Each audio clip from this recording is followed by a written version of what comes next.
ఎదిరించమనుందా, లోబడమనుందా? కాబట్టి దేవునికి లోబడి ఉండుడి, అప్పుడు అపవాదిని ఎదిరించుడి, వాడి మీద నుండి పారిపోతాడు. కొన్నిసార్లు ప్రార్థన చేస్తున్నప్పుడు, నీవు వాక్యం చదువుతున్నప్పుడు, దేవునికి మహిమకరంగా నడిపించబడుతున్నప్పుడు సాతాను కన్ను నీ మీదనే ఉంటుంది.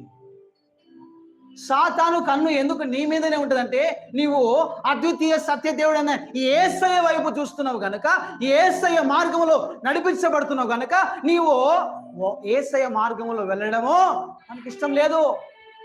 యేసయ్య మార్గంలో వెళ్ళడము సాతానుకు ఇష్టం లేదు. భయం.